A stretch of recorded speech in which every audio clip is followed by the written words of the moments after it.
트럼프가 노리는 거는 그렇게 공급망을 다 미국에 만들어 놓으면 일자리가 일단은 늘어나겠죠. 그쵸. 결국은 미국 내에서 다 공장을 미국 내에 지어라 라는 방식으로 가져갈 가능성이 높죠. 우리 기업이 처한 도전과제라고 하는 거는 네. 미국에 이제 물건 팔려고 하면 미국에 공장 지어야 되는 그런 상당한 압박을 받게 되는 것이고요.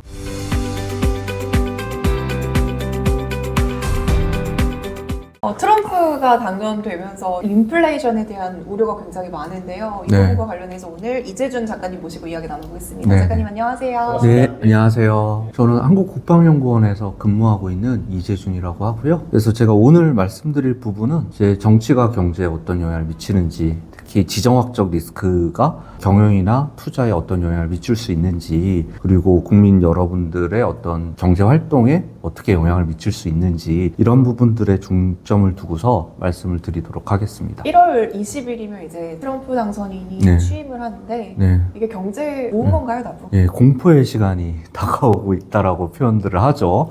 이 트럼프가 1월 20일에 어마어마한 이제 행정명령들과 또 혹은 또 법안들을 또 쏟아낼 텐데, 이제 트럼프를 둘러싼 이제 먹구름들 뭐 이런 것들을 이제 특히 경제인들이나 혹은 투자가 분들이 많이 우려를 하고 계신 것 같아요. 네. 그래서 일단은 이제 어떤 변화라는 것이 일시적으로 일어나는 경우는 거의 드물거든요. 네. 오랜 시간의 어떤 그 징후들을 발견하는 게 굉장히 중요하다라고 할 수가 있습니다. 그래서 어떤 사건이 일어나기 전에 나타날 수 있는 냄새, 뭐 이런 것들을 맡는 게 굉장히 중요하다라고 할 수가 있죠. 그래서 트럼프 2.0은 사실은 이전 오바마 정부 시기부터 나타났던 현상이라고 할 수가 있습니다. 그 핵심은 뭐냐면 미국 제조업의 문제라고 할 수가 있습니다. 네. 자, 공장이라고 하는 것은 저학력 노동자들, 그러니까 고등학교, 미국에서 고등학교만 졸업하고 혹은 고등학교도 안 나오고 중학교만 졸업하고도 갈 수 있는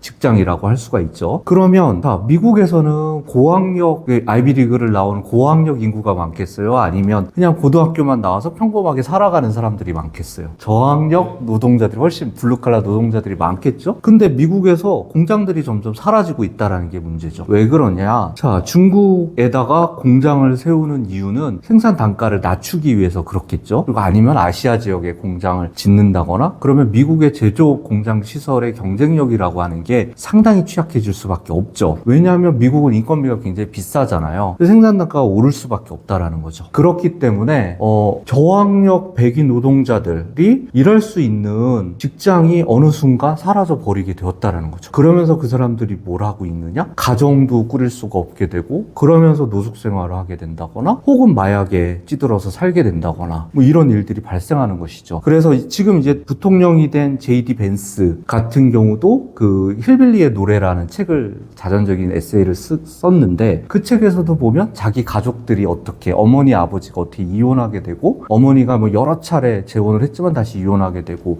이러면서 그 지역에 사는 사람들의 삶이 어떻게 파괴됐는지 이런 것들을 보여주었거든요. 그 핵심은 뭐냐? 제조업 일자리예요. 제조업 공장 일자리예요. 그러면 여기서 이제 생겨나는 문제가, 제조업 공장 일자리가 무너지고 미국의 평범한 노동자들이 삶을 영위하기가 어렵다. 이게 미국이 처한 고질적인 문제였다라는 거죠. 그래서 오바마 때부터 사실 여기에 대한 문제의식이 있었어요. 그래서 오바마가 러스트벨트라고 하죠. 미국에서 공장이 많이 있었던 혹은 철강 제철소들이 있었던 이런 지역을 러스트벨트라고 얘기를 하죠. 거기서 한 연설들을 보면 아시아에 뺏긴 공장들을 다시 이 지역에 만들겠다, 뭐 이런 이제 선거 운동 구호들이 이제 존재를 하거든요. 그런 것들을 보면 트럼프 2.0의 핵심은 뭐냐면 오바마 때부터 이어져 내려온 문 닫은 미국의 공장들, 제조업 공장들의 문을 다시 열어서 일자리를 주겠다.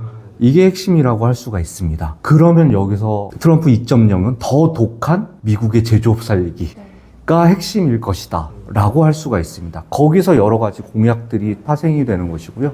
여러 가지 이제 미국 정치를 둘러싼 리스크들이 우리나라 경제에 좀 어려움을 줄 가능성이 매우 높아진다라고 할 수가 있습니다. 우리나라는 또 제조 강국인데 네. 이게 다 다시 네. 이렇게 넘어가 버리면 우리나라 경제나 뭐 네. 일자리에 어마어마한 영향을 주는 거 같아요. 그렇죠. 이게 결국은 미국에서 제조업을 직접 하겠다라는 것이거든요. 네. 근데 그동안에는 어떻게 했느냐? 국제적인 분업 체계가 존재를 했다는 거죠. 어느 나라에서는 생산을 하고 어느 나라에서는 설계를 하고 어느 나라에서는 공장에 들어가는 기계를 만들고 이런 식으로 해서 생산 단가를 낮출 수가 있었다라는 거죠. 그거를 이제 좀 어려운 말로 밸류체인, 가치 사슬이란 말을 쓰죠. 그러게 글로벌한 가치 사슬이 존재를 했는데 이러한 가치 사슬을 어떻게 하느냐? 이제 해외에 분산시킬 게 아니라 미국으로 다 가져오자 라는 거죠. 그래서 반도체 생산을 과거에는 이제 대만이나 우리나라에서 했는데 이제 그걸 다 미국으로 공장을 가져와라. 이런 일들이 이제 벌어질 가능성이 매우 높아진다는 거죠. 근데 이렇게 되면은 상식적으로 미국이라는 나라의 인건비를 활용해서 제조업을 돌리면 경쟁력이 없어서 지금 중국으로 갔던 건데 이게 다시 돌아온다 한들 그 비싼 인건비로 이게 돌아가겠느냐? 이거는 그게 이제 핵심적인 문제라고 할 수가 있죠. 그러면 미국에서 공장 운영을 하려면 공장주 입장에서 혹은 이제 기업 경영인 입장에서 보면 해외 공장들 다 미국에 가져와야 돼요. 그러면 어떻게든 인건비를 낮춰야 된단 말이죠. 그러면 쓸 수 있는 게 외국인 노동자를 쓰는 거죠. 근데 트럼프 정책 중에 핵심이 뭐냐?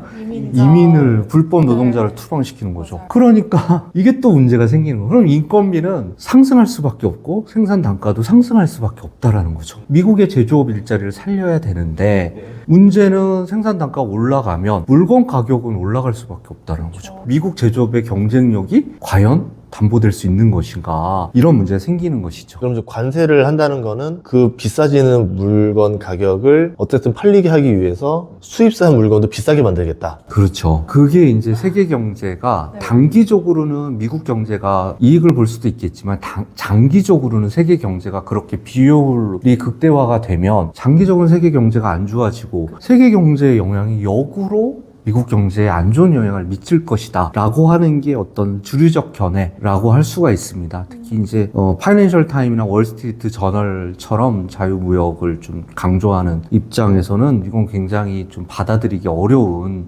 파급효과가 날 것이다 라고 얘기를 하고 있고요. 경제 전문가들 역시, 미국의 경제 전문가들 역시 결국은 물건값이 오른다는 거는 어떤 걸 의미할까요? 인플레이션을 의미하는 것이죠. 결국은 비싼 인플레이션으로 인해서 비싼 상품 가격을 지불해야 되는 이런 문제가 필연적으로 발생할 수밖에 없다라는 것입니다.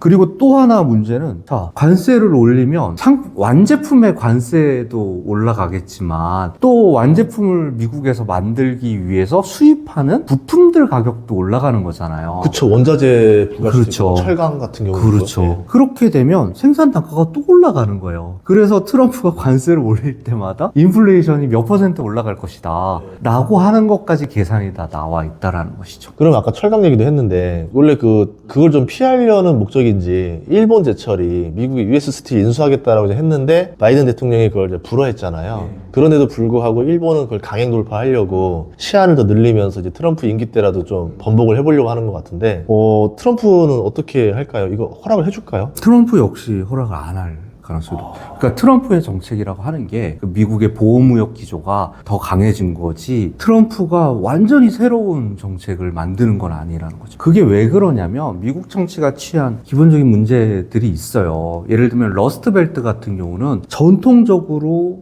제조업 노동자들이 많기 때문에 진보 쪽이겠어요? 보수 쪽이겠어요? 당연히 진보 쪽이었고 민주당의 텃밭으로 불렸단 말이죠. 근데 여기가 트럼프를 했다라는 거죠. 1기 트럼프 행정부가 출범할 수 있었던 배경이 된 것도 러스트벨트에서의 승리라고 할 수가 있습니다. 그러면 여기서의 핵심은 미국의 자국 산업의 보호이고 미국의 자국 산업을 보호하려면 미국의 공급망을 안정적으로 유지를 해줘야 된다는 거죠. 그래서 철강 산업이라고 하는 게 흔히 이제 쇠에 녹여서 그냥 철만 뽑으면 될 거라고 생각을 할 수가 있잖아요. 근데 철강의 제조 기법이나 기술에 따라서 이게 모든 첨단 제조 산업에 다 들어가는 핵심 공급, 그러니까 철을 다른 나라한테 준다. 이거는 트럼프도 용인할 수 없는 거고 바이든도 용인할 수 없었던 그런 것이죠. 산업의 근간이다. 그렇죠. 예. 자동차 산업도 마찬가지죠. 더 가볍고 더 강한 철, 특수강 이런 것들을 만들려면 결국은 철강 산업을 좀 국가 안보적 차원에서 보호할 수밖에 없다라는 것이죠. 예. 왜냐면 우리나라 같은 경우 현대제철이 미국에다가 짓겠다라고 해서 네. 10조 투자한다 계획을 밝혔잖아요. 네. 뭐 그럼 일본도 그런 식으로 들어가면 되는데 US 스틸만의 뭐 뭔가 따로 있어요? US 스틸이 갖고 있는 철강 기술력이 좀 경쟁력을 갖고 있다. 그래서 그 기술력을 일본이 가져가려는 의도가 있다라는 것이죠. 그 철강 광산을 가지고 있는데 US 스틸이 펠릿을 수출하는데 그 펠릿이 원재료다. 왜냐면 미국은 전기로를 하니까 펠릿을 넣어서 고철이랑 펠릿을 섞어야 순도가 올라가잖아요. 근데 이제 그거를 쥐어튼 거의 회사기 때문에 딱 그 목줄을 노렸는데 예. 거절 이렇게 된 거다. 그렇죠. 예를 들면 우리나라 같은 경우 예전에 쌍용 자동차를 해외 매각을 했잖아요. 그래서 이 중국 자동차 회사에 매각을 했다가 그 중국 자동차 회사가 딱 쌍용 자동차가 갖고 있는 핵심 기술만 가져가고 다시 이제 도산을 시켜버리려고 했잖아요. 네네. 그래서 다시 인도에 그걸로 넘어갔잖아요. 뭐 그런 것처럼 그러니까 해외의 기업을 넘긴다라는 문제는 네. 기술 유출을 동시에 수반하는 문제라고 할 수가 있습니다. 네. 혹시 트럼프도 네. 공급망을 지키기 위해서는 뭐 어떤 조치를 할 거라고 생각하세요? 관세 말고 또 있을까요? 자유무역 질서가 잘 유지되고 있었을 때는 글로벌 기업들이 생산 단가를 낮추기 위해서 이 나라 저 나라의 부품이나 소재들을 분산시켜서 나중에 최종적으로 완제품을 만드는 이런 글로벌한 생산 방식을 유지를 했단 말이죠. 그런데 문제는 이게 국제정치적으로 국가 간의 갈등이 벌어지면, 특히 미중 전략 경쟁과 같은 갈등이 벌어지면 글로벌 공급망이 안정적으로 유지되기가 굉장히 힘들죠. 국가 간의 거래가, 경제적 거래가 정치적인 이유로 인해서 제약을 받게 된다라는 것이죠. 그러면 단순하게 드는 생각이 이거죠. 국제적으로 이거 분업시켜 놨더니 리스크가 발생해. 그럼 어떻게 하면 되죠? 안전한 한 나라에 다 몰빵하는 방식이 있죠. 네. 그래서 중국 같은 경우는 어떻게 하면 공급망을 다 중국 내로 만드는 작업들을 계속 해오고 있죠. 그래서 이 반도체 같은 경우는 반도체 생산 공정을 중국 내에서 다 조달할 수 있게끔 국유기업 중심으로 해서, 그리고 국가 자본을 어마어마하게 투여를 해가지고 그런 이제 공급망들을 국내화시키는 이런 일들을 했거든요. 그래서 그거를 이제 미러링 컴퍼니라고 얘기를 하는데, 이런 똑같은 방식을 트럼프도 하겠다는 미국 내 공급망을 일원하겠다는 것이죠. 그러면 생겨날 수 있는 거는 결국은 그렇게 해서 트럼프가 노리는 거는 그렇게 공급망을 다 미국에 만들어 놓으면 일자리가 일단은 늘어나겠죠. 그쵸. 그리고 공급망 리스크도 줄어들 수 있겠죠. 그래서 미국이 또 얄미운 중국으로부터 부품이나 공장에서 뭐 생산품을 조달하지 않아도 되는 것이죠. 트럼프 정부는 공급망의 어떤 리스크 관리를 결국은 미국 내에서 다 공장을 미국 내에 지어라 라는 방식으로 가져갈 가능성이 높죠. 그러니까 우리 기업이 처한 도전과제라고 하는 거는 미국에 이제 물건 팔려고 하면 결국은 어떻게 해야 되느냐? 미국에 공장 지어야 되는 그런 상당한 압박을 받게 되는 것이고요. 그러면 우리는 이제 미국이 취했던 것처럼 리쇼어링 같이 공장을 한국으로 다시 가져오는, 그래서 양질의 일자리, 제조업 일자리를 국민들한테 주는 이런 이제 정책을 취하기가 굉장히 어려워지는 문제에 봉착을 하게 되는 것이죠. 중국이 가진 강점은 뭐 태양광도 그렇고 전기차도 그렇고 다 밸류체인, 원자재부터 시작해서 부품까지 해서 완성해서 나가는 거고, 그래서 테슬라 같은 경우도 상하이에다 공장을 지을 수밖에 없었던 게 그 밸류체인을 써야 되니까 가격적인 강점이 있는데, 미국이 가진 강점은 소비. 결국 다 내가 사주는 거 아니냐. 내가 사준 거니까 나한테 팔 사람은 다 나한테 공장 줘라. 소비를 무기로 쓰는 거고 중국은 가격을 무기로 쓰는 거네요. 그렇죠. 미국이 소비를 무기로 쓸 수 있는 이유는 아주 단순해요. 국제 기축통화가 달러화이기 때문에. 사실 미국은 돈을 찍어낼 수 있는 권력을 갖고 있잖아요. 미국이 소비 시장이 돼도 미국 경제가 흔들리지 않는 게 그런 것 때문에. 네. 트럼프는 그러면 인플레가 다시 와도 상관없다고 생각하는 거죠? 그거에 대해서 그게 굉장히 중요한 문제인데, 아까 관세 문제라든가 공급망을 미국 내 구축했을 때 생산 단가가 상승하는 문제라든가 이런 걸로 인해서 인플레이션은 사실 예정된 미래 같은 성격을 갖고 있어요. 그런데 트럼프는 이걸 어떻게든 또 막으려고 하겠죠. 그 막는 방법 중에 하나가 연료비를 낮춰가지고 유가를 낮춰가지고 생산 단가를 낮출 수도 있고, 인플레이션도 좀 버퍼, 약간은 완충할 수 있는 뭐 이런 것들을 꾀하고 있는데, 연료비만 낮춘다고 해서 그쵸. 그게 가능할까? 그래서 나타나는 문제가 트럼프 행정부가 취하는 이 경제 정책이 얼마만큼 현실성을 갖고 있느냐. 그게 이제 선거 때 나타났던 어떤 레토릭, 수사적인 구호일 뿐이지 그 정책들을 그대로 구현하는 데는 여러 가지 어려움들이 생길 수밖에 없다라는 것이죠. 그 고립이 미국 내에서만 고립이 아니라, 그러니까 아메리카 대륙 전체가 다 미국의 경제 영역이다, 통상의 영역이다, 이런 의미를 담고 있는 것이거든요. 그래서 멀로주의는 사실 다른 말로는 또 이게 또 다른 제국주의나 식민주의일 수 있다라는 이제 설명을 하기도 해요. 그만큼 이제 그런 어떤 경제적 영토의 확대라는 걸 통해서 어떤 트럼프 정책이 갖는 경제적 비효율성을 타파하려는 의도도 있겠다라고 볼 수는 있지만, 지금의 어떤 세계의 경제라든가 미국 경제가 갖고 있는 세계 도처에서 갖고 있는 이해관계라든가 이런 거를 고려를 했을 때 과연 트럼프 정책이 성공할 수 있을까? 이런 문제는 남아있다라는 것이죠. 예. 그럼 지금까지는 어쨌든 미국 경제가 서비스업 중심의 경제였잖아요. 네. 근데 제조 강국으로 하겠다라는 거는 이제 두 마리 토끼를 다 잡겠다라는 건데 네. 사실상 어렵다고 보시는 거죠? 상당히 그럴 가능성이 높죠. 예를 들면 그 글로벌 분업 구조가 사실은 경제적 효율성에 따라서 만들어진 건데, 어떤 정치도 경제적 효율성을 이길 수는 없거든요. 그렇죠. 그거에 트럼프가 얼마나 할 수 있을까. 다만 이제 그런 건 있어요. 선거 공약으로서는 굉장히 효과적이었다라는 거죠. 이래서 트럼프의 정책들이, 트럼프의 공약들이 상당히 세죠. 발언도 그렇고. 그런데 어떤 효과가 있죠? 귀에는 쏙쏙 들어오죠. 이게 민주주의의 특징인데, 자, 사람들은 다 생업에 종사하고 있잖아요. 정치적 사안에 대해서 혹은 전문적인 정책 사안에 대해서, 경제 문제에서 일일이 판단하기가 굉장히 어려워요. 다 공부를 할 수가 없잖아요. 조항을 보진 않죠. 그렇죠. 네. 모든 국민들이 다 경제 전문가가 될 수는 없잖아요. 네. 그러면 직접적으로 와닿는 정치인들의 메시지가 굉장히 중요하거든요. 그러면 결국에 트럼프의 메시지를 듣다 보면 결국에 공장 열어주겠다, 일자리 주겠다, 이거거든요. 그러면 유권자들의 선택은 선명한 그런 메시지에 반응할 수밖에 없다라는 것인데, 집권하고 나서는 과연 그런 선명한 메시지를 그대로 관철할 수 있겠느냐, 이거는 또 다른 문제라고 할 수가 있습니다. 정치학적으로 초반부에는 이렇게 인기를 끌고 후반부에 잘 안 되면 남 탓하면 되잖아요. 그러니까 중국 탓이다, 뭐다, 이런 식으로 해가지고 내가 원래 잘하려 했는데 이렇게 돼서 주변에 방해를 내가 못한 거다.